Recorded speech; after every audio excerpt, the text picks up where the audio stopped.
Wild Apricot next, and unfortunately, Wild Apricot declined to actually join us. So what I thought I did, because I know there's a lot of organisations and associations use Wild Apricot. I've used Wild Apricot myself.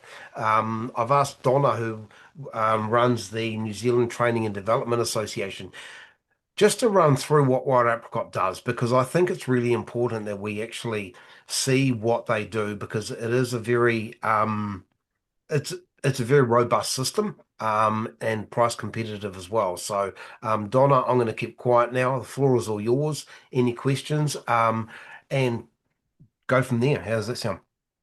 Sounds great. Okay, guys, so I'm not going to be selling you anything. I'm just going to tell you what a wild apricot does. And I'm just taking you through some quick slides so we can go through some sort of major points there. Wild apricot is completely cloud-based, everything in one place. So you've got your membership, you've got your events, you've got your website that you can deal with, payments, and your email. It's built for small to mid associations. So if you're really, really big, probably wouldn't recommend it. Subscriptions go from $92 a month upwards, if you prepay.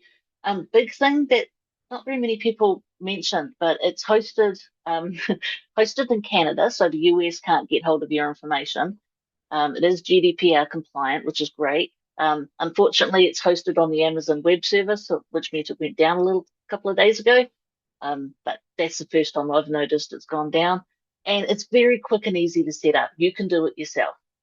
There's templates in place. You can go in, you can tweak it as much as you want, especially for the website. It's a simple system.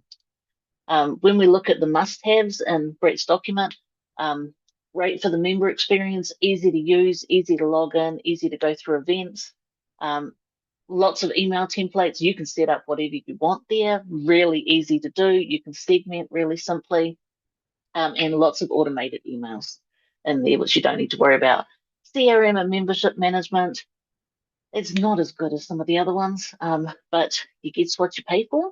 And the great thing is you can add extra fields. I've added a lot, which I'm going to show you, beyond the basics, so you can pull out a lot of information there. Events, easy to set up events. Registrations are simple. Um, Attendance tracking is easy to do, both on the computer and on your phone. Finance and integration, the invoices are great. Xero, you've got to do a little bit of tweaking, but you can get it up there. Striper is brilliant, really easy to deal with payments. And admin flexibility, you can have as many people in the admin roles as you want, and you can limit them as you need to. Nice to haves that are still missing. It does not have a learning management system, sorry. Basic CPD tracking, and that is very basic, as in I've added a field that they can add a file into. Community engagement, really simple forums, which I personally haven't got set up perfect yet. Um, Data integrations, you can use a lot of data integrations between things, takes a little bit of setting up. Doesn't have brilliant reports, but you can export everything out of Excel and make up whatever reports you need there. Support and hosting is US based time. Get up early if you want to ask a question live. But that's pretty cool. So best for small associations, and I'll be honest here, best for associations that don't have that much money. Very easy to use, but not good if you want a learning management system, if you want it locally hosted, or if you want complex analytics. And pricing, it starts if you're looking at a yearly price, around $1,000 if you want to pay early, and then it goes up from there based on the number of contacts. But that's sort of like a quick, oops, don't save, go away, run through. So this is the back end of Wild Apricot. You have seen the front end of Wild Apricot if you have been a part of NZSAE since the beginning, because that's what Brett set up the first system in. And you would have then used the back end as a member. So using it as an admin person, we have our members section where it gives like a quick rundown.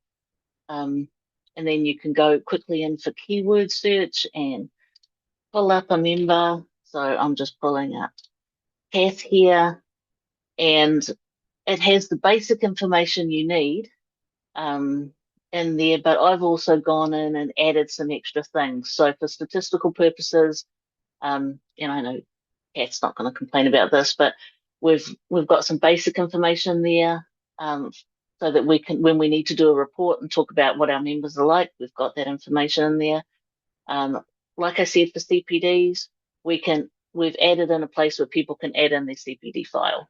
So it's up to them to keep their CPD file updated, and then they just pop it in there and we can check it. We've You have the capability of adding people into a whole pile of groups, which is great when you need to email specific groups. Um, you can also then go into standard contact details, which goes beyond that. So as I said, the system isn't that brilliant for contact management, but I've gone in and I've added, okay, what branch do they belong to? Because we have separate branches. I've added if they've attended the conference. So I know which conferences they've attended and I can pull out that information easily. Um, Kat's been a member for a very long time, but we have, one of my goals is to keep up to date with our members at least 3, preferably 4 times a year personally. So I have the last contact date that I emailed them or I contacted them personally, and then the next one I want to, and I have a space where I can put all my notes. So very handy there. And then I've just added a few extra things in there because I think I might need eventually to use those. I don't have it for Kath, but that's all right. We can then quickly go in and see, if I scroll up, what events they've registered for. So Kath's registered for quite a lot because she's a very eager beaver, which is really useful. And email settings is quite handy because it shows you if they're actually reading their emails, if they're opening them, which is again very, very handy, and if they've clicked on any of the links. Next most important one is events. Events are very easy to set up, incredibly easy. And we've got a list of all of our upcoming events here. So without needing to go in depth, I can quickly see got 17 people booked in for tomorrow's breakfast, 6 people booked in for Friday's event, 20 people booked in for next week's event. But the great thing about these things is we've set up templates for our events. So if it's an online event, it automatically sets up as an online event. The registration form, you can decide what you want in there. And you can add extra things. So if you need to be, if you're going to do catering, you can add in dietary requirements. If you want, you can add in how many CPD points is going to be in this event. You can add in, are you going to be hybrid or in person? Because we're running those types there. In addition, you can have multiple ticket types. So we have ticket types for a member, and these are mainly useful if you're going to be charging people. This not the best in this one, but we have committee members, we have members, non-members, affiliates, and we can add in whatever we want there.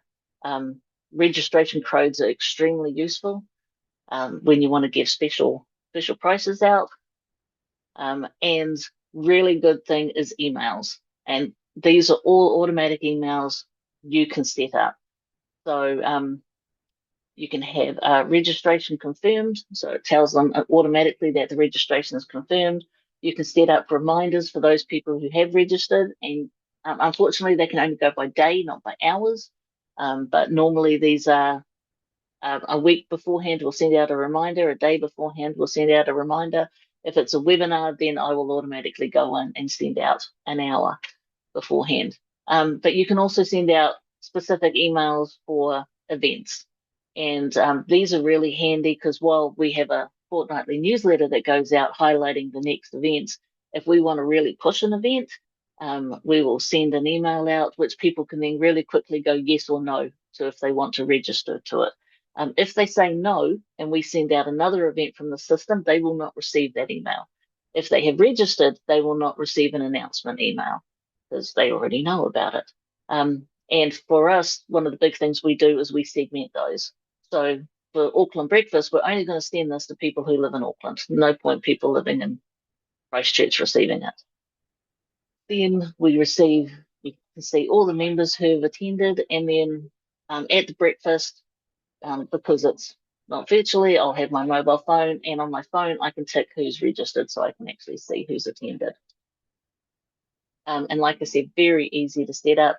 If there's a cost involved, then it just goes through Stripe, and it's very, very simple. Invoices, same thing. Doesn't You can set up an integration into Xero, or you can just export how many invoices you want to export and import them into Xero. Next one is communication, emails.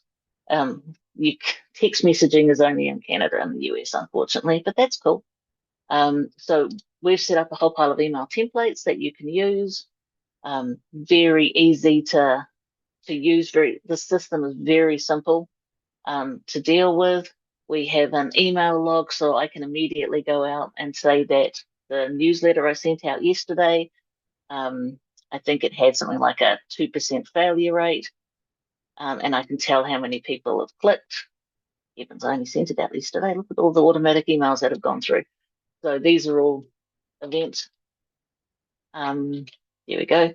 So yeah, yesterday's email that I sent out, you can actually go into it and see how many people have opened it, how many failures you got. So 21 emails didn't go through, but I can see it was delivered to 1,190 people, had a failure rate of 2%.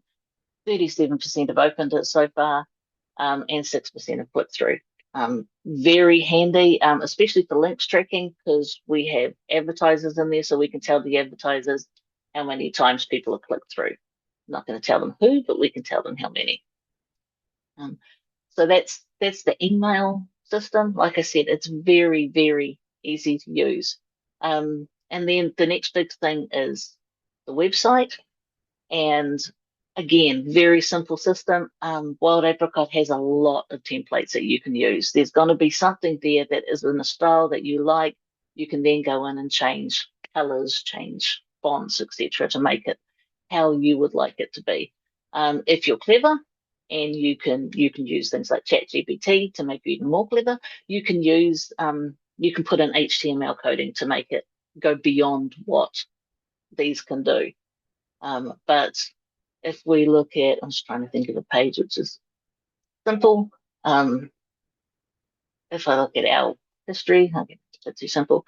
Yeah, you can just go in, edit, and like most websites now, you can just go in and say, right, I want to add a layout, I want to add a gadget, I want to add text, I want to add images. Um, you can add links, etc. So it's a very simple, very easy system to use. Um, and I got through that very fast. So, any questions? And honestly, when it comes down to it, I'm very good. I know Wild Apricot well because I've been using it for a long time. Um, Brett knows it more than me. So, yeah, any questions you've got, I'm pretty sure we can answer.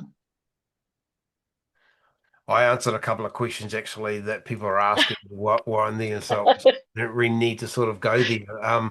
But hey, look, that's great, Donna. Amazing. Look, and I really appreciate you doing that, because it is you know, it's always interesting to do a demo of not a product that is not yours. So thank you so much.